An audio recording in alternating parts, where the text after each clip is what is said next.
Olá, eu me chamo Rebeca Silva e nós estamos começando mais um episódio do nosso Pode Dialogar, o podcast da TV América. Eu queria começar agradecendo aos nossos colaboradores, Divulga SRN e ao Coqueirinho Lanches. Nós estamos aqui com a Débora, que é fonoaudióloga, e com a Kerla, que é psicopedagoga. Ambas são professoras de oratória. Tudo bem, garotas? Como é que vocês estão? É um prazer ter vocês aqui no nosso podcast. Oi, Rebeca, muito prazer estar aqui novamente para falar de um assunto que eu tanto gosto e que acho de extrema importância estar levando para todos os cantos o assunto de comunicação e oratória. Rebeca, Olá. Estou bem, é um prazer estar aqui nesse ano de recomeço, de mudanças. Estar aqui com você, conversando sobre oratória, faz muita diferença, me incentiva, me dá um pontapé também para essa nova jornada que eu estou assumindo agora em 2024. E prazer em lhe rever tão madura. É um prazer ter vocês aqui. Eu queria entender primeiro, queria que vocês contassem um pouco de como a comunicação entrou na vida de vocês e principalmente como foi que vocês começaram a fazer esse trabalho de levar até as pessoas uma boa comunicação. Como foi que começou isso na vida de cada uma de vocês? Bom, vou já responder aqui, né? Eu sou formada, graduada em fonoaudiologia e eu costumo falar que comunicação a gente começa a estudar e aprender isso desde o primeiro pé de entrada na faculdade.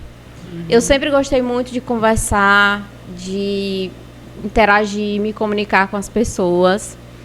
Gosto de dar palestra, é um assunto, é uma área da minha atuação que eu gosto muito de atuar. Então, surgiram oportunidades na minha vida de trazer, dentro do ramo da fonoaudiologia, essa área da oratória, onde eu já ministrei alguns cursos, já fiz alguns trabalhos individualmente também com algumas pessoas. E cada dia que passa tenho estudado mais essa área, acho fundamental todo mundo também ler sobre a oratória, entender sobre as técnicas que podem ser aprendidas, porque comunicar bem faz total diferença na vida de qualquer pessoa, em qualquer trabalho, em qualquer área da sua vida. Então, por isso que eu comecei a me aperfeiçoar um pouco mais nessa área e pretendo continuar e levar esse conhecimento para várias pessoas em determinadas situações, em palestras ou até individualmente mesmo. Sim, entendi. No meu caso foi um pouco diferente do caso da Débora, né? Eu tenho um histórico de ser uma adolescente muito tímida, muito introspectiva. Quando as pessoas ouvem isso hoje em dia, elas ficam até um pouco surpresas por conta da habilidade que eu desenvolvi na área da comunicação e da expressão. E por conta dessa necessidade que eu tinha de me expressar melhor, de me posicionar melhor, por conta das vivências que eu passei na infância, na adolescência, relacionada principalmente a bullying na escola, minha mãe me incentivou a entrar no curso de teatro e também um outro curso de comunicação e expressão. E estudando comunicação e expressão aos 15 anos, eu já comecei a modificar muito a minha atuação, né? Eu vim de São Paulo, cresci lá, já vim adulta, e lá os processos seletivos, eles são muito focados nessa parte da comunicação. Além de você ser um bom profissional, você precisa se comunicar bem, porque existem muitos planos de carreira para você assumir cargos de liderança, cargos de chefia, e a fala, além de ser clara, ela precisa ser assertiva. Então, eu comecei a investir porque eu sempre tive esse desejo de crescer profissionalmente. Sim. Sabe? Aquele clássico do nordestino, né? Meu pai, nordestino, foi para São Paulo trabalhar, venceu através do trabalho. Então, eu cresci muito com essa ideia que o trabalho é que iria, de fato, mudar a minha vida. Então, investir em comunicação sempre foi isso. Chegando em São Raimundo Nonato, sempre trabalhei com linguagens, né? Como professora de redação, professora de literatura. Inclusive, fui sua professora de literatura e redação. E já por conta desses trabalhos e a minha facilidade com as linguagens, sobretudo a língua portuguesa formal, a norma culta, fui convidada para trabalhar em instituições, onde eu trabalhava tanto redação quanto também a arte de falar em público, que também é um bracinho da oratória. E como a Débora falou, né, nós que trabalhamos principalmente na área clínica, percebemos que a nossa atuação e o nosso trabalho, ele precisa ser muito bem divulgado, muito bem esclarecido. Então, a habilidade que nós temos para palestrar sobre os nossos temas de trabalho, sobre o nosso cotidiano, também abre portas. Sim. Nós trabalhamos com formação de professores, nós trabalhamos com as famílias de maneira a orientar. Então, a gente precisa, sim, muito ter essa comunicação. E aí, esse estudo frequente e assíduo vai tornando a gente aí, vamos dizer assim, um expoente para falar sobre isso aqui. Então, para vocês, a comunicação é uma coisa muito importante na vida, né? Sim. Tanto na vida profissional como na vida pessoal, a gente precisa ter uma boa comunicação. Eu queria entender como é que a linguagem corporal ela é importante na hora da comunicação. De que forma você deve se expressar, qual é o momento que, tipo assim, se tem alguma restrição, como é essa importância? Como ela pode ser utilizada? Vamos falar aqui juntas sobre esse assunto, Kerla. Dentro da comunicação, existem alguns elementos que são importantes e que todo mundo, de certa forma, já usa naturalmente no dia a dia, mas que, sendo trabalhadas e aperfeiçoadas, podem ser usadas como elementos que melhoram mais ainda essa sua expressividade ao falar com pessoas. Inclusive, esse tipo de comunicação não é só para quem vai trabalhar e com muita gente, dando palestra, enfim, também serve. Mas com uma reunião de trabalho, até numa conversa com alguém, são técnicas que podem ser usadas. E voltando ao que você estava falando, e dentro desses elementos da boa comunicação, existe o nosso corpo. Nós precisamos olhar para os indivíduos de forma como um todo, não só uma boca que vai articular palavras. E a gente pode usar tanto gestos, a nossa movimentação, o olhar, as expressões faciais, o sorriso, como elementos que podem ser... comunicar, né? Que podem comunicar durante qualquer situação, ou com muita gente, ou com poucas pessoas, por exemplo, de 1 para 1. Gestos que podem enfatizar algumas palavras, gestos que podem representar alguma situação, as expressões faciais, enfim, como eu falei, que podem expressar se você está bem naquele momento, se você está ansioso, se você está irritado, o olhar para a pessoa que você está conversando e o sorriso também são peças fundamentais. Então, não é só o conteúdo que você quer falar naquele momento, mas sim o todo também comunica muito, inclusive mais do que palavras. Existe uma série de estudos que mostram isso, que antes, quando você está chegando em determinado lugar, seu corpo já está comunicando, antes de você falar, antes de você trazer sua mensagem. Existem outros elementos também que podem ser considerados, a gente vai falar daqui a pouco, como o tom de voz, a dicção, certo? Então, o corpo comunica muito antes mesmo de estar usando palavras. Perfeito. Quando a gente, por exemplo, anda pela avenida aqui no centro, existem muitas imagens que chamam a nossa atenção. Então, a comunicação, ela é feita com linguagem verbal e não verbal. Então, às vezes, um cartaz. O que atrai primeiro a sua atenção em um cartaz? A imagem ou o que está escrito? A imagem. A imagem. Com as pessoas funciona da mesma forma. Se você consegue, através da sua linguagem corporal, através da informação que você deseja passar, refletir sobre a roupa que você vai utilizar, o cabelo que você vai utilizar, a maquiagem, os acessórios, isso tudo vai gerar um impacto de primeira impressão. Sim. Então, quando uma pessoa entra em um estabelecimento, ela tem uma certa postura de autoridade. Então, a pessoa olha e já pensa assim, aquela pessoa, ela é alguém, aquela pessoa, ela é interessante, aquela pessoa, ela parece ser uma pessoa inteligente. Então, a gente tem que usar esses recursos a nosso favor.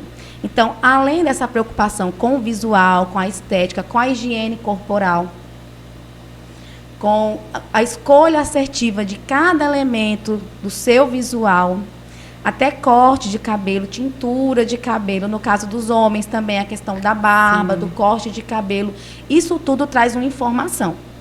Então, hoje a gente tem profissionais excelentes que trabalham visagismo masculino, temos profissionais que trabalham com harmonização, com estética para mulheres. Então, a gente tem que pensar primeiramente, eu quero me comunicar, eu quero expressar o que eu sou e o que eu quero trabalhar.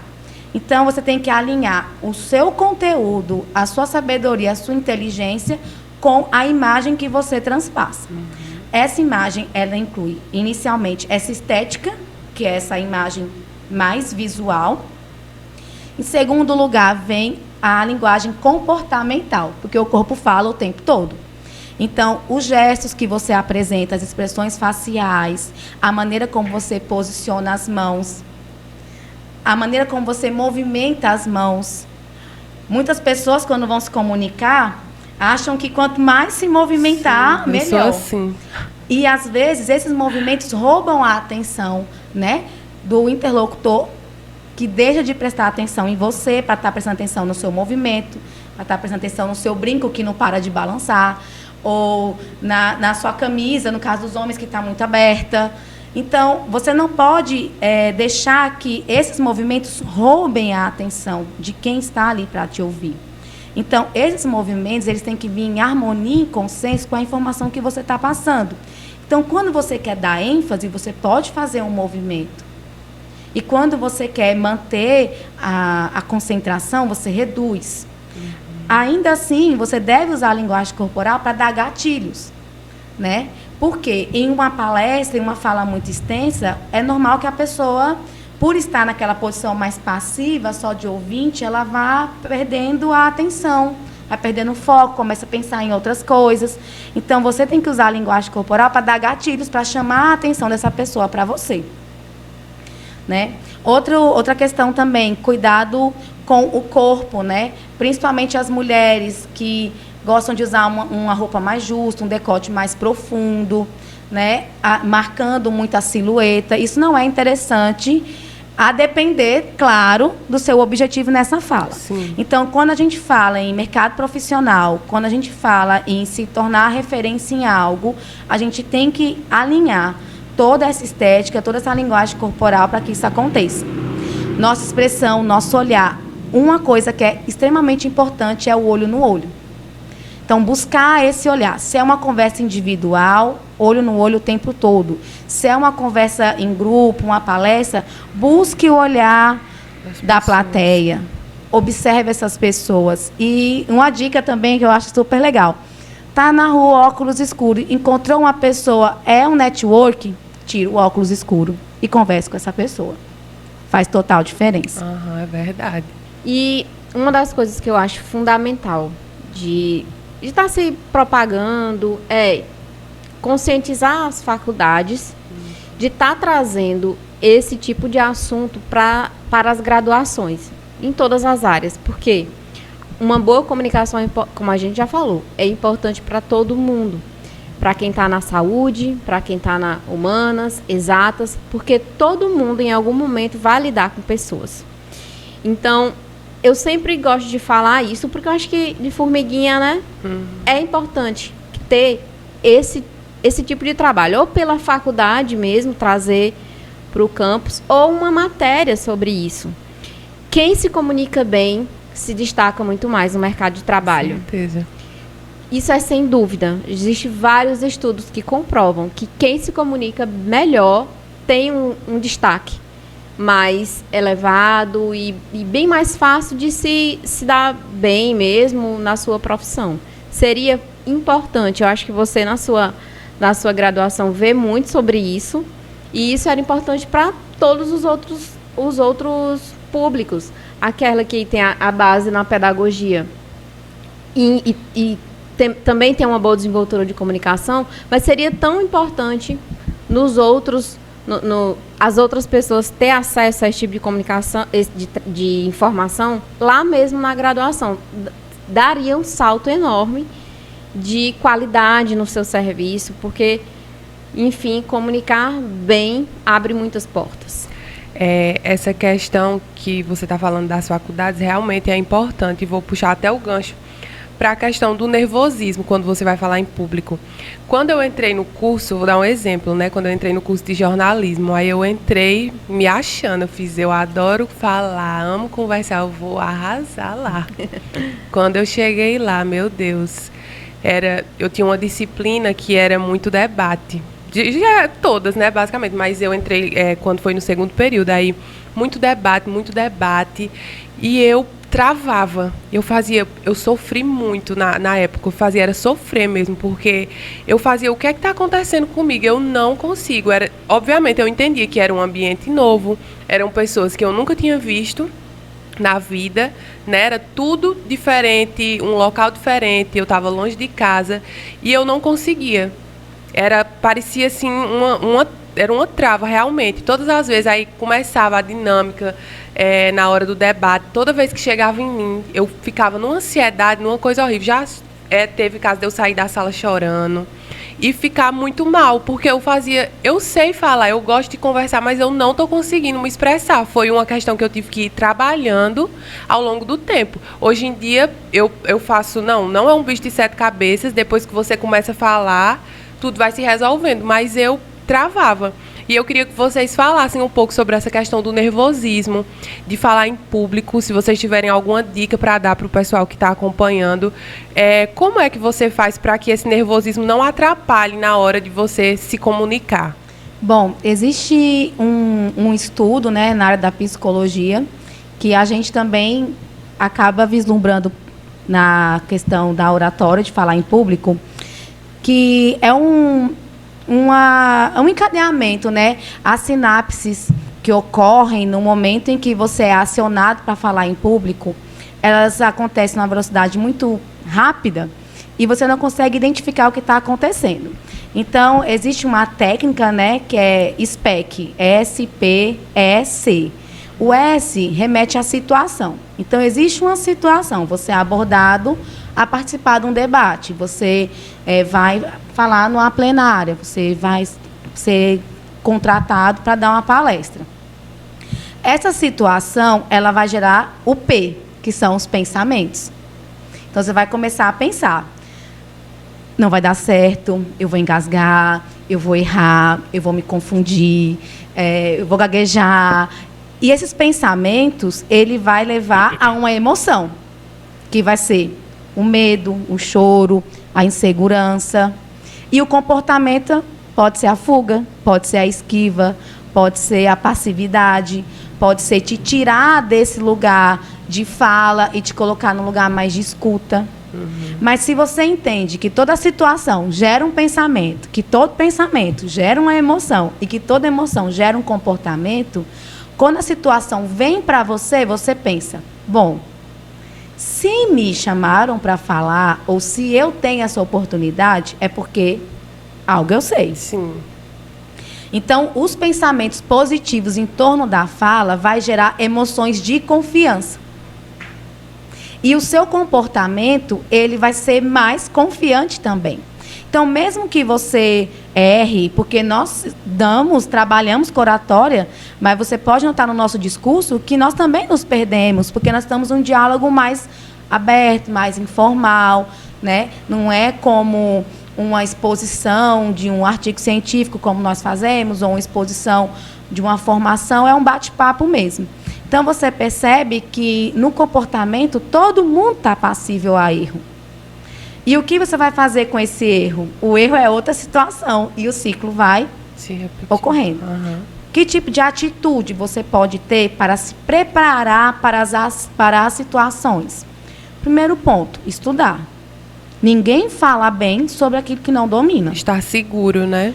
Exatamente. O estudo, a leitura é fundamental. Outra coisa, quando a gente fala em público, a gente tem uma tendência a apresentar muitos vícios de linguagem. Os vícios de linguagem, eles se apresentam quando a pessoa tem ou uma questão cultural muito forte ou ela tem um repertório escasso. Então, por conta de não ter uma amplitude de palavras, o discurso fica limitado, a pessoa não consegue lembrar de muitas palavras para falar e aí acaba entrando nos vícios. Uma dica que eu faço muito e que eu sempre falo nos meus cursos é aplicar sinônimos. Então, às vezes, quando eu estou num discurso, estou falando com uma pessoa, eu me perco, porque a gente se perde, às vezes, no raciocínio, aí eu começo a aplicar sinônimos. E vou aplicando, até meu cérebro voltar para o lugar e eu continuar. Então, para aplicar sinônimos, tem que ter o quê? Repertório. Outra coisa que deixa a gente mais seguro e mais confiante é conhecer o público com antecedência. Você saber com quem você vai falar, sobre o que você vai falar, te traz mais tranquilidade, ajuda você a nivelar esse discurso para esse público, porque existem vários tipos de perfis, então a gente precisa nivelar. É um nível de senso comum? É um público mais popular? Não, é um público acadêmico? São especialistas da área? Então, a cada tipo de público, você vai também se preparar, né? E praticar. Praticar como? Grava um áudio, faz seu podcast na sua casa, sempre se ouve, vai identificando, né? Ali naquela escuta, você vai se autoavaliando, vai identificando os vícios de linguagem, vai identificando os fonemas que você não articula bem, que aí eu vou deixar que a Débora fale ainda melhor sobre isso, com mais propriedade ainda por conta da fonoaudiologia.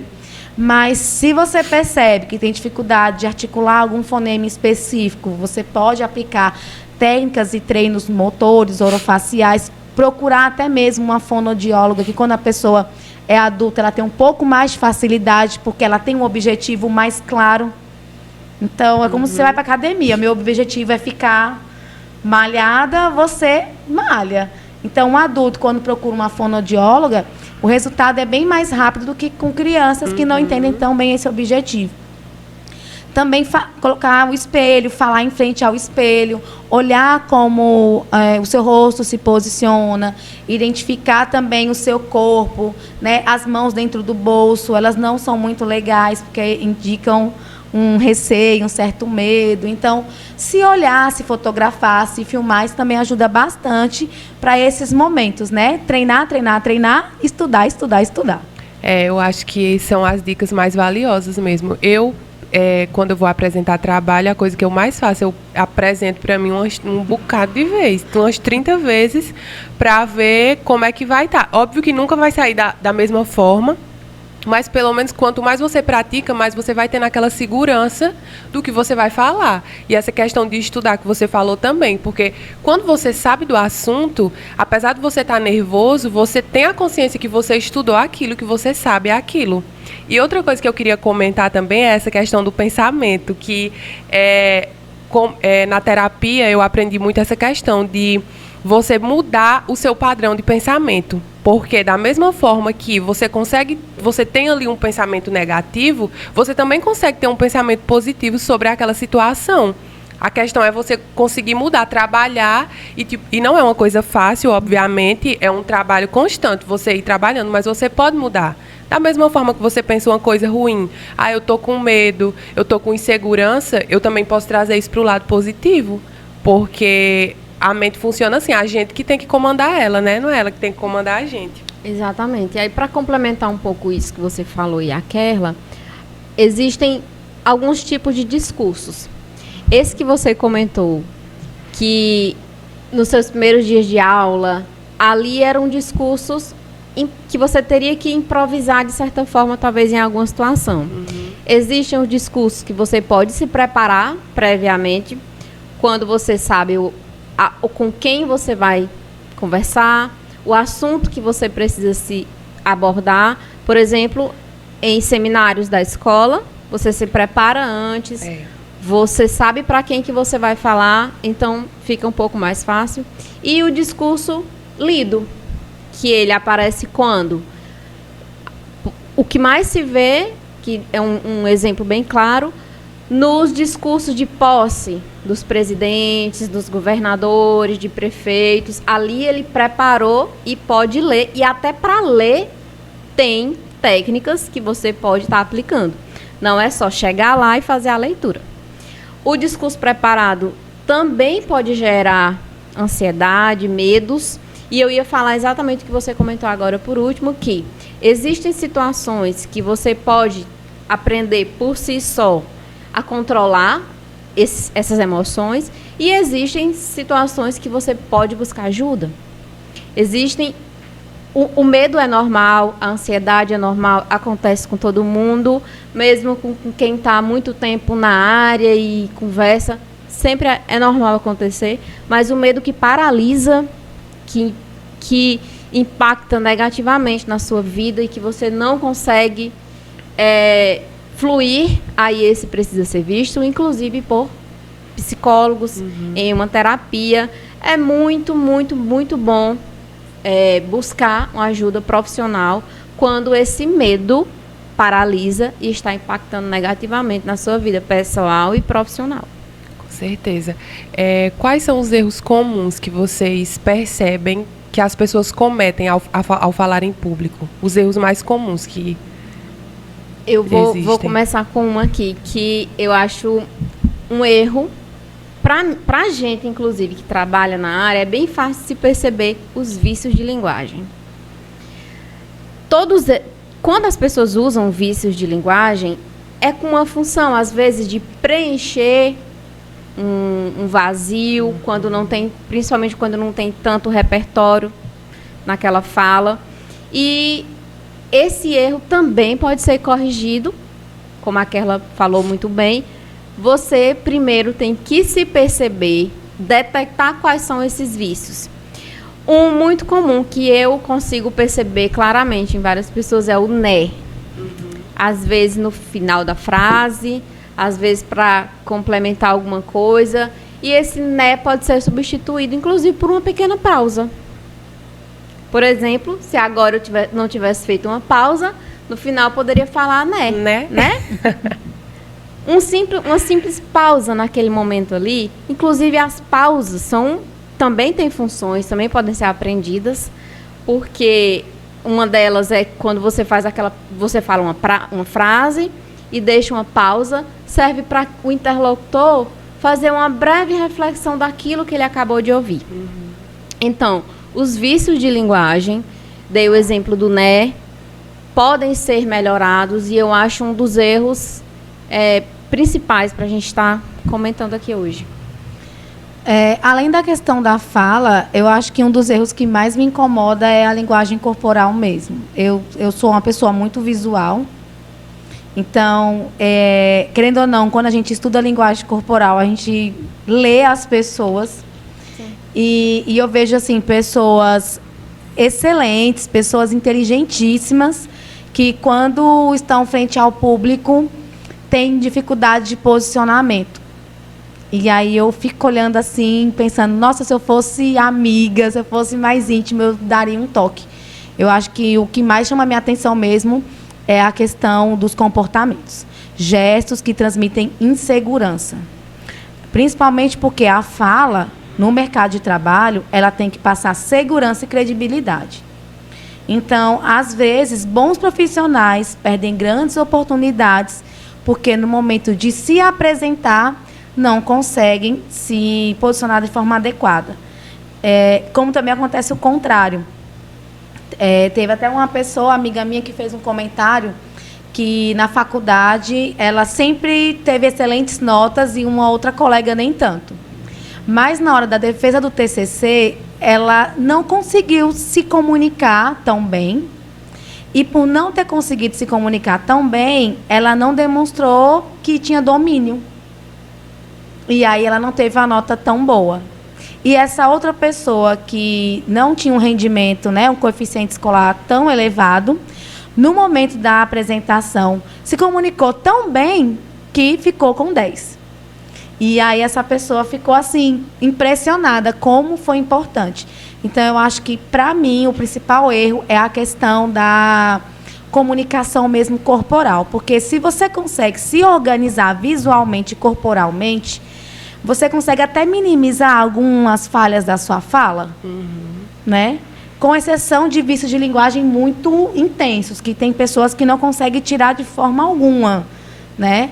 Mas se forem falhas leves, suaves, o seu posicionamento ele consegue mascarar. Então, eu acho que o que chama mais minha atenção mesmo é a questão do visual, a linguagem corporal. Essa questão da linguagem corporal, você vê muito essa questão das pessoas mexerem as mãos, né? Acabei de falar o né. Eita. Eu queria entender melhor quando é que isso é um problema, quando é que isso atrapalha ou ajuda, porque você falou que você tem que ter, né? Vai ficar engraçado. Você tem que ter a sua comunicação corporal, mas também você não pode exagerar. Isso. Existem gestos que remetem à prontidão, né? Você tem que demonstrar com o seu corpo que você está pronto para falar e pronto para ouvir.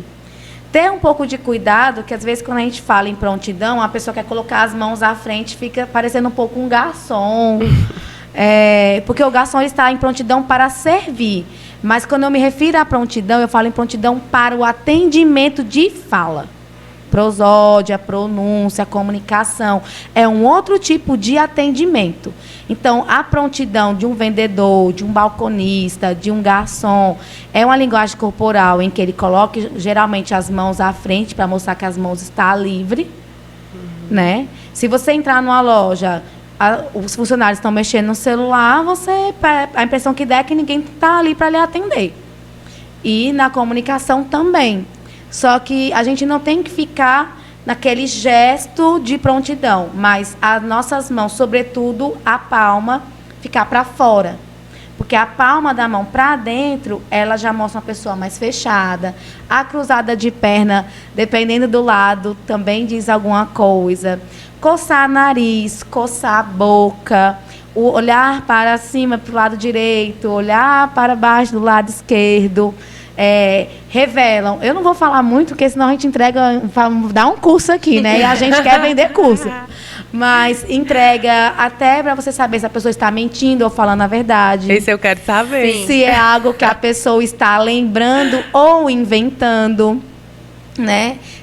Se o seu discurso está interessante para ela, ela vai lhe comunicar também através de gestos, né? Então, se vocês quiserem saber mais... Existem vários livros que falam só sobre isso, a linguagem do corpo. Inclusive, tem o nome do livro, O Corpo Fala. Eu tenho esse livro. Eu sei qual é. Nos mínimos gestos, passa uma mensagem. Essa questão que você falou, como é que é para ficar nas mãos? Eu sempre... Não vou entregar muito também. Eu sempre oriento nessa altura da cintura... pouco próximo, aquela está fazendo isso muito bem, quem está assistindo vai ver. Nessa altura da barriga, da cintura, movimentos não tão... Depende do que você quer comunicar, mas aqui a gente, por exemplo, movimentos sutis, inclusive um gesto, dois tipos de gestos que a gente pode estar falando assim, os gestos representativos e os gestos enfáticos, por exemplo. Acabei de fazer um gesto representativo, onde eu representei o número 2 e apoiei esse gesto na minha fala. Outro tipo de gesto é um gesto enfático. Quando um pequeno movimento na minha mão, ou assim, ou um gesto enfático, enfatiza uma palavra. A palavra que eu quero destacar na minha fala, eu posso usar um gesto para enfatizar aquele ponto. Um ponto que eu acho importante são esses tipos de gesto. Então, claro que tem situações que você está um pouco mais exaltada, que você vai gesticular bem mais, e principalmente se você estiver confortável naquela situação. Mas o importante é trazer algo mais sutil, leve, que traga, que comunique que você está bem, que você está tranquilo. Vocês podem explicar um pouco para o pessoal de casa o que é a comunicação assertiva? Que eu acho que a gente já falou bastante aqui, mas para deixar mais claro. Eu acho que, basicamente, a comunicação assertiva é você falar de maneira eficiente e se fazer entender. Às vezes, as pessoas têm dificuldade de se fazer entenderem porque têm dificuldade com as palavras. Então, quando a pessoa ela é um bom orador, ela consegue se comunicar de uma forma que todos compreendam sem duplo sentido. Então, é uma linguagem clara, é uma linguagem objetiva, ela traz coesão. Então, você consegue manter um diálogo assertivo. Por quê? Porque você falou e a sua intenção de fala ela foi 100% compreendida. Isso é uma comunicação assertiva. Isso. Outro ponto dessa comunicação assertiva é... Sabe aquele ditado, nem 8 nem 80? Ou então, quando não é 8, é 80. É aquele meio termo. Nem você ser passivo demais na sua fala, na mensagem que você quer transmitir, e nem você foi grosseiro demais, intenso demais. É você ser claro, como a Kerla falou, a pessoa, o seu interlocutor entendeu e você foi objetivo na sua fala. Não deu muitas voltas, você não foi tão passivo no que você quis falar, e ser direto ao ponto, sem muito arrodeio, principalmente com muita clareza. Sim. Da mensagem. Entendi. Agora a gente vai falar um pouco sobre voz e prosódia. É prosódia, né? Uhum. Que eu acho que é você que vai falar, explicar um pouco para o pessoal. Posso falar? E para mim também, que não entendo. Bom, tudo que você está comunicando pode ser interpretado por alguém somente, não pela mensagem, mas pelo tom da voz que você usou. Tem muita gente que fala isso. Eu não falei nada demais e a pessoa pensou que eu estava falando com grosseria. Isso vai da personalidade da pessoa, do jeito de ser, talvez culturalmente falando também, ela tem esse jeito mais direto e usa um tom de voz mais grave para comunicar. Isso, às vezes, precisa ser melhorado, aperfeiçoado, feito alguns ajustes, porque senão dá essa impressão mesmo. Você não falou nada demais, mas só pelo tom de voz que você usou, você já causou uma impressão ruim para o interlocutor. Isso tudo está dentro de elementos da comunicação, a gente chama de elementos suprassegmentais da fala, que é o ritmo, a velocidade que você fala, o que eu falei agora do tom de voz. Tudo isso em harmonia também faz diferença na nossa comunicação. Pode ser melhorado, traz um pouco também da comunicação assertiva nesses pontos também, porque quando você fala devagar demais, talvez demora um discurso eu não aguento. Muito extenso para comunicar. E se você falar rápido demais, as pessoas não vão entender muito bem. Então, mais uma vez, nem 8 nem 80. Isso tudo está dentro de um campo maior ainda, que é essa comunicação assertiva. A voz, ela também precisa ser trabalhada com relação à entonação, né? Por exemplo, se eu falar, pega a água, aí parece que eu estou dando uma bronca, brigando para alguém pegar a água. Se eu falo, pega a água, aí a pessoa pode falar assim, ai, que menina enjoada. Então, assim, meio termo, tem que ter, como eu posso dizer, bom senso. Além disso, o seu tom de voz tem que ser agradável. Geralmente, pelo menos na minha área, né, que minha formação de base é a pedagogia, eu sou professora. Professora geralmente fala alto, porque a professora ela fala sempre para grupos. Ela não fala assim, no seu horário de trabalho, seja 20 horas, 40 horas semanais, ela está se dirigindo a grupos. Então, é normal que ela tenha uma voz com um tom mais elevado. E aí, quando chega em casa, às vezes, né, até o pessoal fala, você não está mais na escola, está em casa, fala mais baixo. Então, a gente tem que encontrar isso também. O que acontece? Às vezes, excelentes profissionais, quando vão fazer um momento de palestra ou vão apresentar um trabalho em algum lugar, né, participar de licitações, enfim. ela tem dificuldade por conta de ser uma pessoa que fala mais com pares.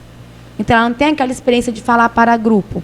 Então, o volume de voz tem que ser trabalhado. E a prosódia, para quem não é tão familiarizado com o termo, é o ritmo mesmo. É o ritmo. Tem pessoas que falam, parece que está cantando.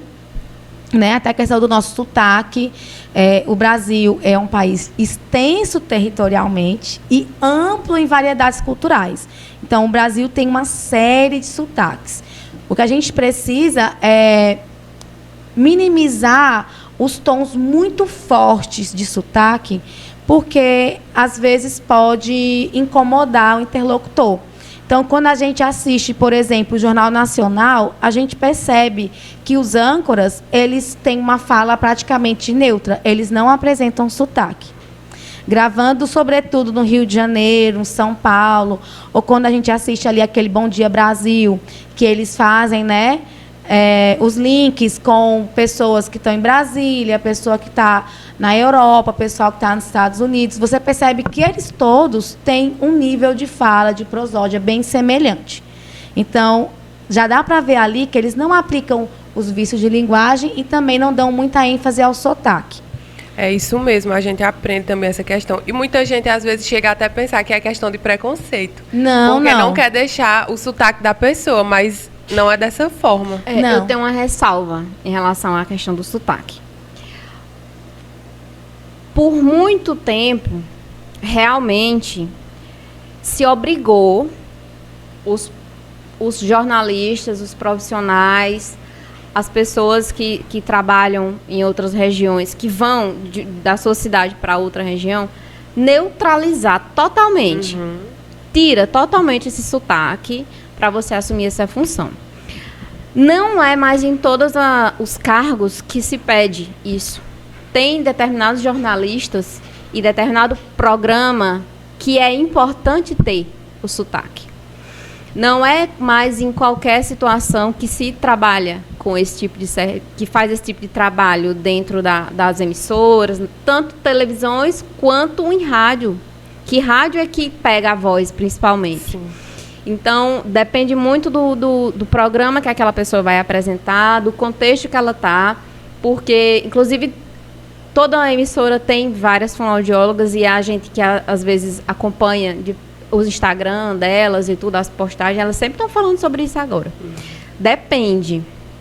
A neutralidade do sotaque depende muito. Justamente porque foi-se em discussão a questão do preconceito com os nordestinos, principalmente. Então, depende muito do cargo, do contexto, enfim, do programa que você vai estar inserido. Que aí sim, talvez suaviza um pouquinho mais. Se não, eles querem... O que eles querem? O que eles pregam em muitas situações?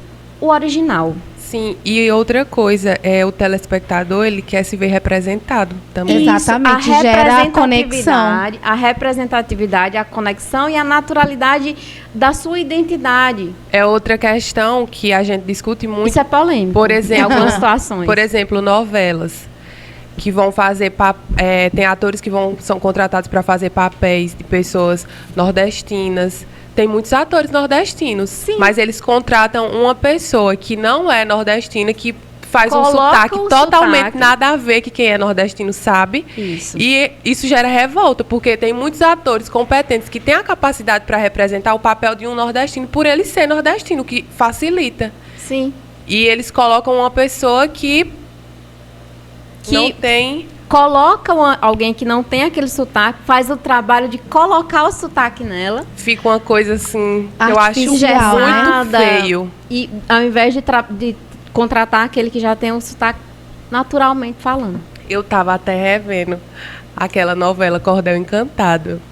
Eu sou incutida por essa novela. E todos os atores, eu prestando atenção, né? Que lá dizem que são nordestinos e tudo. E cada ator fala de um jeito diferente. É um nordestino que eu falo, meu Deus, eu não falo desse jeito, não. Cada ator faz o seu nordestino. Ninguém fala igual, cada um fala de um jeito. Exatamente, porque estão sendo colocados naquela situação. E aí, para aprender, tem muitas técnicas para colocar o sotaque neles. E sobre a dicção, qual a importância da dicção para que você seja um bom comunicador? Acho que a principal função da dicção é a limpeza na fala, né? Que você fala e a pessoa consegue compreender cada fonema que você articula. Sabe quando a pessoa fala uma coisa e você faz quê? Aí ela repete, você faz quê? Aí a pessoa às vezes até desiste de falar. Então essa pessoa certamente ela tem dificuldade na dicção. Aí eu vou passar a bola para a Débora, que com certeza vai falar bem melhor. De todos esses pontos que a gente vem conversando, eu sempre falo, esse é o ponto importante. Mas é porque é a união de todos que faz um bom comunicador. Também, erros, o que você... Aquela pergunta de erros, né? Uhum. Erros na dicção, que é o quê? Articulação de cada palavra. As palavrinhas monossílabas, que tem uma sílaba só. Articular cada palavra de acordo com o som de cada fonema. Existem pessoas que realmente não conseguem falar determinadas palavras. E que pode ser trabalhado. Às vezes tem muito uma questão cultural para cada pessoa. O jeito de falar é como ela aprendeu. Uhum. A dicção que ela tem, a articulação de cada palavra é como ela aprendeu. Depende muito da cultura que você está inserida. Eu vou dar um exemplo. De alguns lugares, culturalmente, que trocam o arquifonema R pelo S. Por exemplo, posta, postão, né? Isso é um erro de dicção, de articulação. Trocou um fonema por outro. Trocou o R e botou um S. Isso causa um pouco de ruído em algumas situações que você está se comunicando. Outro caso de dicção, de articulação de palavras, é quando você engole a última sílaba. Vou dar um exemplo. Comendo, tirou o D, na verdade. Uhum. Então, é você falar cada palavra do jeitinho que ela é. Do jeito que o português nos traz. Então, tem que ser considerado a cultura daquela pessoa também, é importante ver como foi que ela aprendeu a falar, mas que tudo pode ser melhorado, tudo pode ser aperfeiçoado. Pessoas que já trabalham com comunicação, os jornalistas, os radialistas, inclusive o meu TCC foi sobre a voz do radialista. Eu fiz um longo estudo sobre os radialistas. Essas pessoas que têm essa profissão precisam, sim, estar sempre melhorando. Como? Lendo, ela falou sobre isso. Quando você tem domínio daquele conteúdo, uma das coisas que pode ser feito é ler. Ver como é que a palavra é escrita. Talvez, se tiver aquele amigo para dar aquele toque.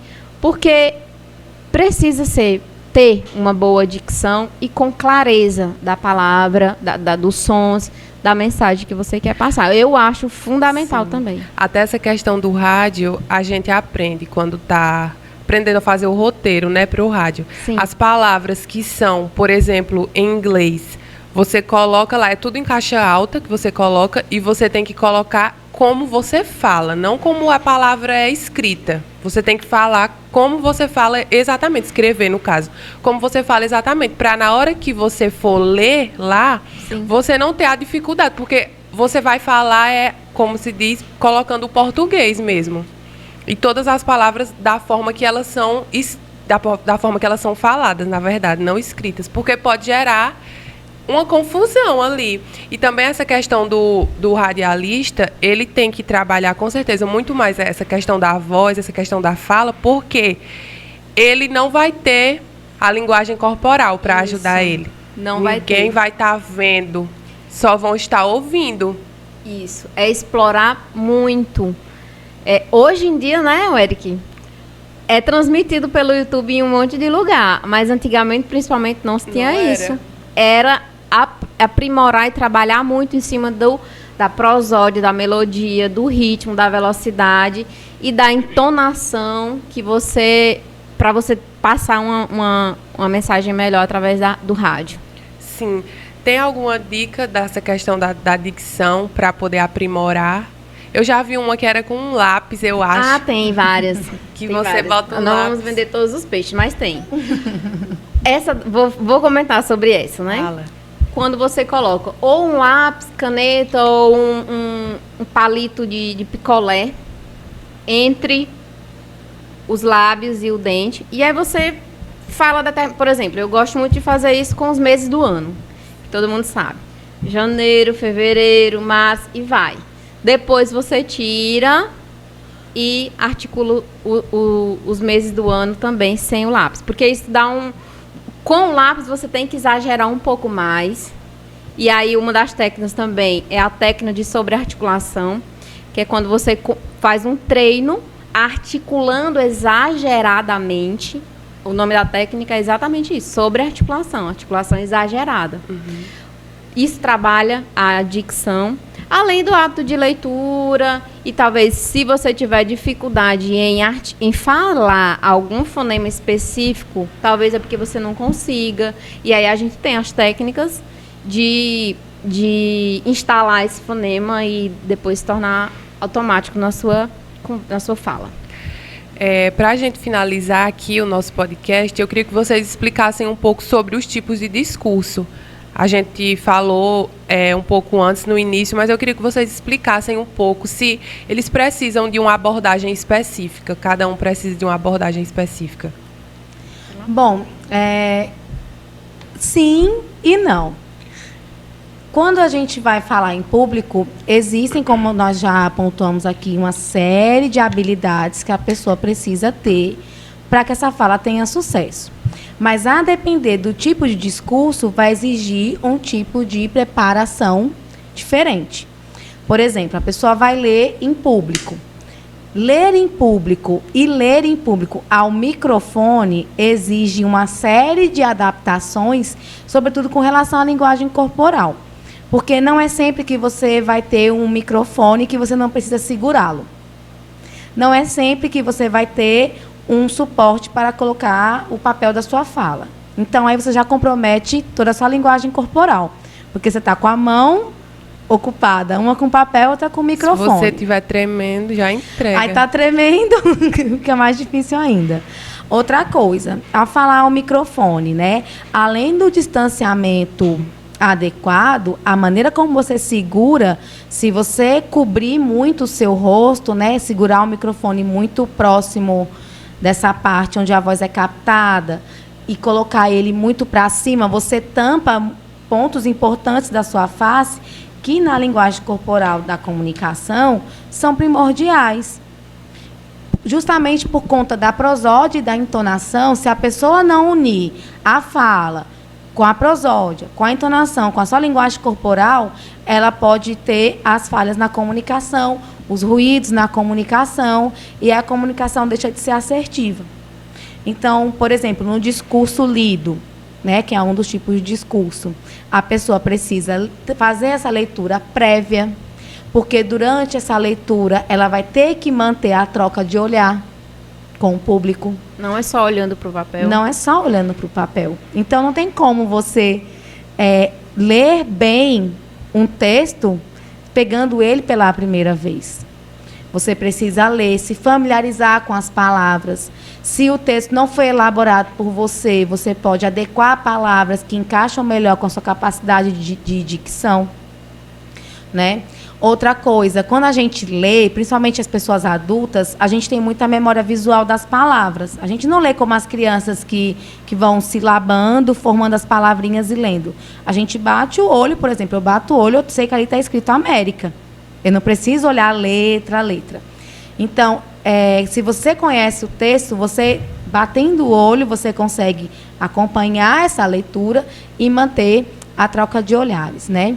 O discurso improvisado, eu acho que ele é o mais difícil de todos, porque é um discurso em que você é pego desprevenido, então você vai improvisar.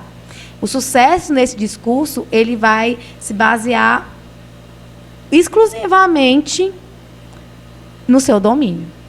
O conteúdo. Se a pessoa não se garantir no aspecto que ela vai falar, ela não consegue improvisar.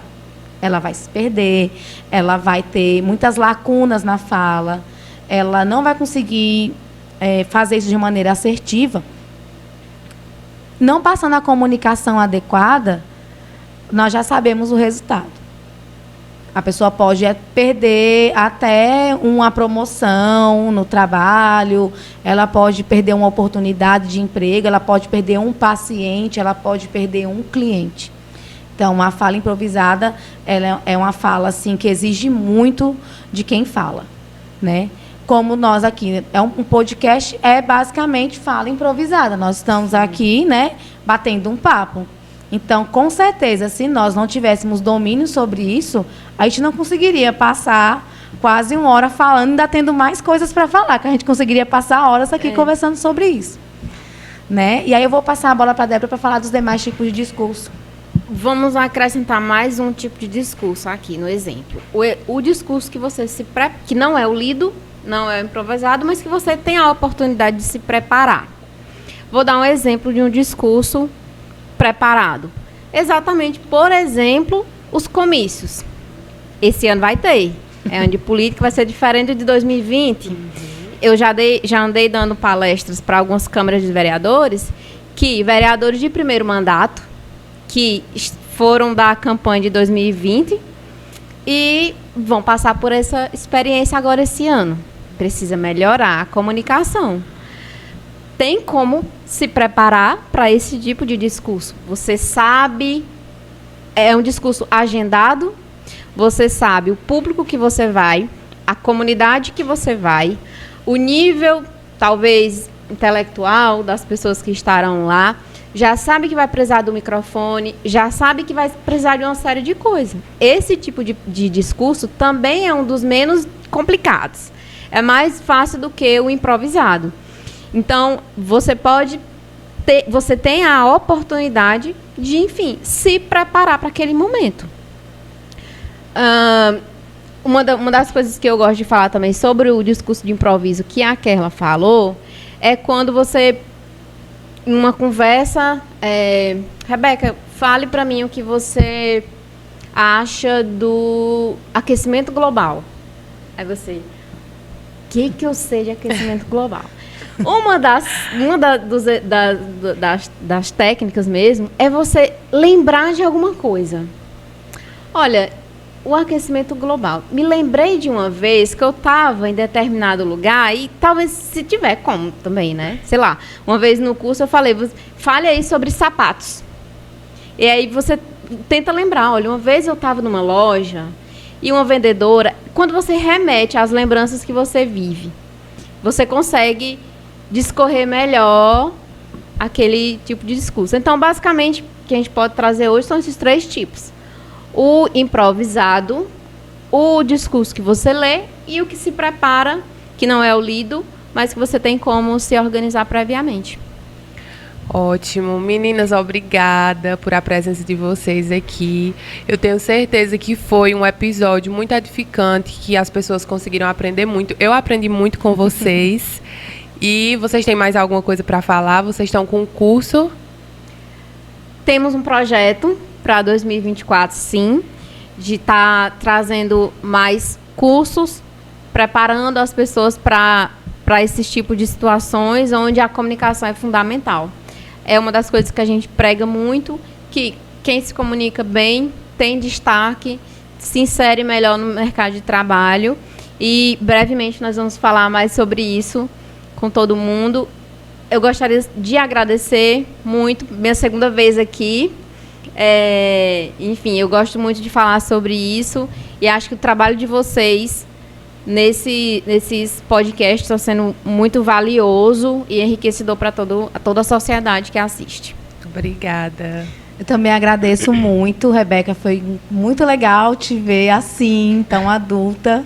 E dizer que falar em público realmente faz muita diferença.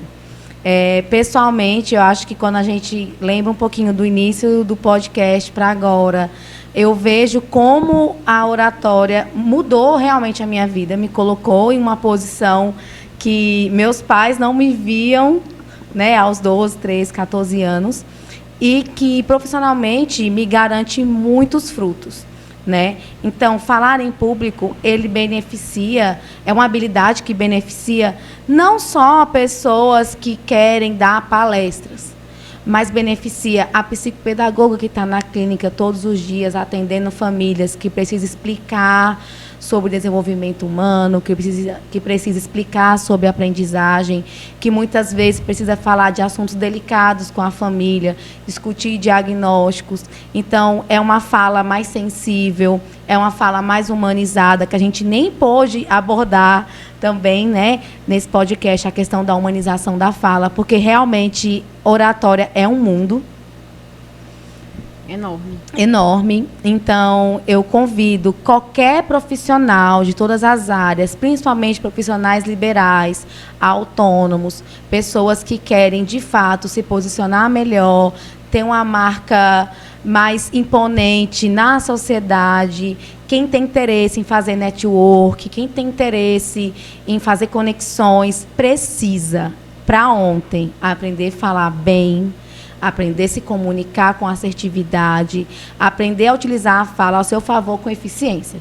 Então, como a Débora falou, nós somos da área clínica, somos terapeutas, mas a fala, ela faz parte da nossa vida. E é uma coisa que eu sempre falo, quem me conhece há muito tempo sabe, que é a questão dos dons. Eu também interpreto o nosso trabalho como dons. Você tem um dom, a Débora tem um dom, eu tenho um dom, e os dons são dádivas. Então, a gente não tem que reter só para a gente. Sim. Os dons são para serem partilhados.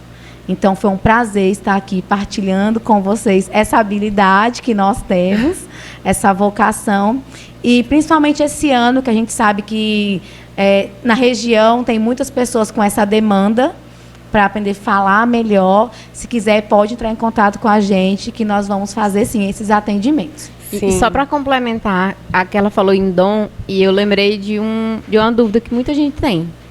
Isso tudo, se comunicar bem, é um dom? As pessoas já nascem com esse dom para falar? Não é? Verdade. Inclusive, a oratória são técnicas. São técnicas de oratória que todo mundo pode aprender. Precisa de treino, precisa de ter o conhecimento daquelas técnicas e treinar muito. Eu sempre dou o exemplo do Barack Obama, porque ele é considerado um rei da oratória. Ele treina muito. Tem vídeos, se você botar no YouTube, tem vídeos do Barack Obama treinando. Ele tem um instrutor e ele treina muito para todos e qualquer discurso que ele for fazer. Quando ele tem vídeos dele no YouTube também. Quando ele vem aqui para o Brasil, ele treina para falar aqui no Brasil. Ele traz histórias para se conectar com as pessoas daqui. Então, oratória é treino. E nós estamos aqui para ajudar quem tiver com essa demanda. Amei. Com certeza. Foi muito obrigada, Rebeca. Obrigada. Obrigada a você que nos acompanhou até aqui. Curte o vídeo, compartilha com quem você acha que vai precisar, né, desse assunto, e até o próximo episódio.